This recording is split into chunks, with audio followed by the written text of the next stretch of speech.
Hello, everybody. This is Neil speaking here from the Reading Club. So, today I have another story, The Rice Bowl Wishes. So, here in this story, an old lady by the name of Neo had adopted three 11-year-old boys from an orphanage. Their names were Landua, Swajo, and Go Sir. Lady Niu dressed Landu and Swajo in fine, proper clothes. She sent them to school to get a proper education. Gosar, who was blind, was treated like a servant. He was dressed in old, ragged clothes and fed leftover food. He was required to attend to the elder old lady's need and not sent to school. One night, while everyone was asleep, a fire broke out in the rice storage room. It soon spread to the main house. Gosar yelled, warning everyone.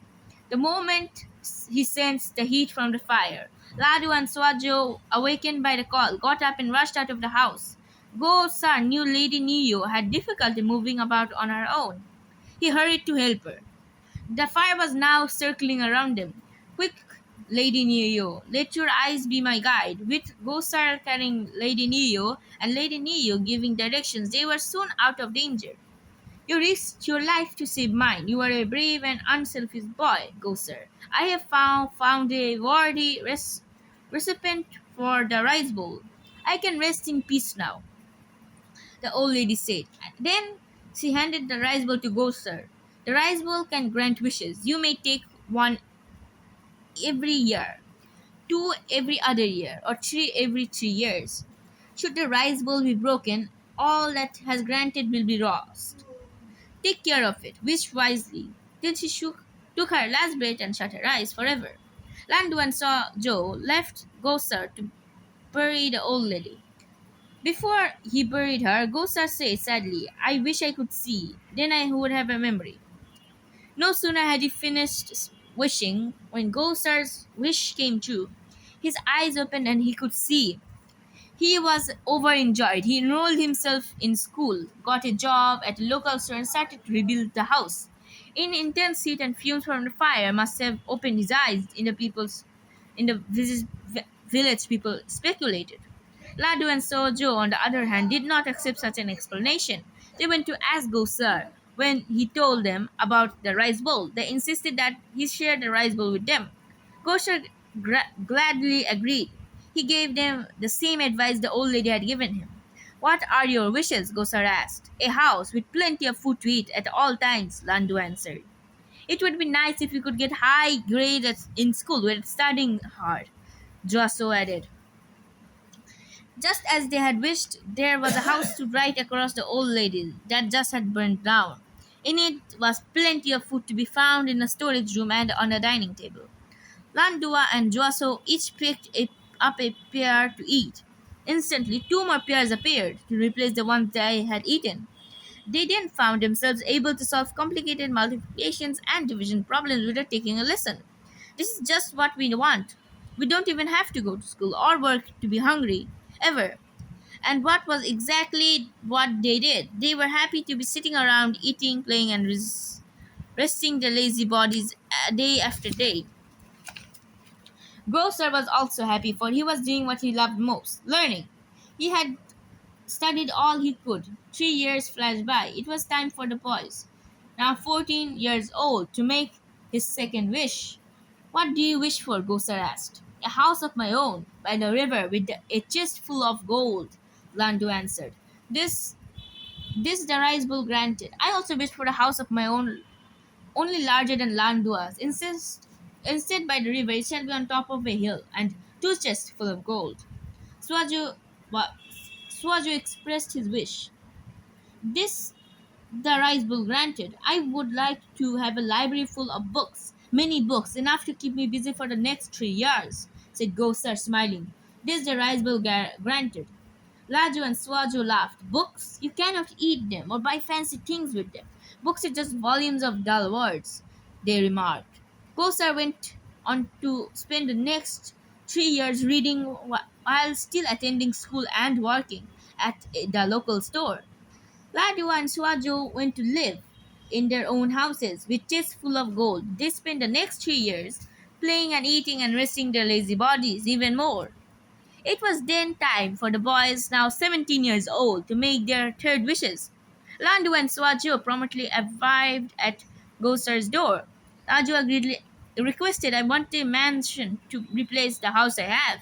The following must come with it: one room full of gold, a beautiful and well behaved wife who will bear me many healthy, and a title for me.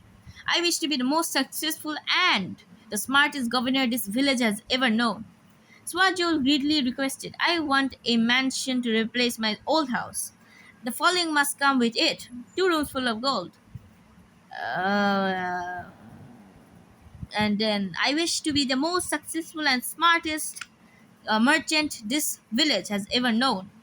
And for you, Gosar, they asked, I would like to have more books, Gosar answered without hesitation. Swajo and Landua laughed. They shook their heads and said, will you ever learn to be smart? The rice bowl granted all three wishes. Landua and Swajo were pleased with their new life arrangements.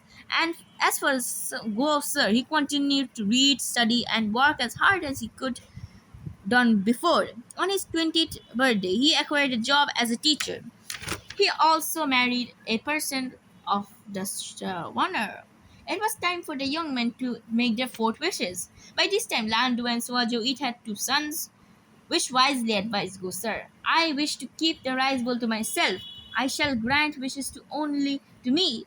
Landua said hurriedly, no, it shall grant wishes only to me. Swajo shouted and he reached out to grab the rice bowl. I wished for it first. Landua agreed, struggling with Swajo fighting for the rice bowl.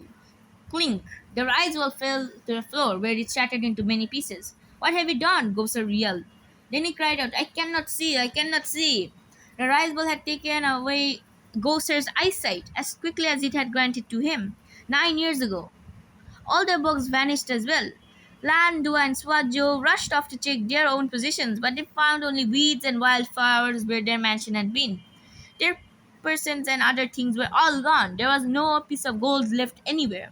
The real nightmare came when Landu and Swajo discovered that they had lost their positions instead of the well known and successful governor and merchant. They were nobody. In fact, they were no longer able to read or write or do simple arithmetic. When Landu and Swajo heard that Gosar had managed to keep his teaching job while they went to see him, is that you have lost your eyesight and all the books, but you still can read and write? Questioned Landua. And you haven't lost your wife, said Swajo puzzled. My eyesight was granted by the rice bowl. Thus it was to exclaim. However, what I have seen with my eyes, it can never deprive of me. The books were given to me by the rice bowl, so they were its to take away. But what I have read and learned is mine to keep. The knowledge I have acquired, the rice bowl has no power to claim. The same goes for my people. I don't ask for the rice bowl. Landua and Shoujo learned of their stupidity and selfishness. They were very sorry and saved. They became the oldest students in school, but they were the most dedicated. They had learned that life was what they chose to make of it, and they no longer wished to waste another precious moment. Master Gosar was recognized as one of the wisest and most caring teachers ever to teach in China. There on his desk always sat an ordinary rice bowl, which obviously had been glued back to pieces from many broken pieces. Well, what a very odd ending to a very odd story. Yeah, well, I thought that might also happen. Quite odd. So I hope you guys liked it. This story is about 10 minutes, almost 19 minutes. So everyone, goodbye, like and subscribe to the channel if you're new here. And etc. etc. Joking. Just bye.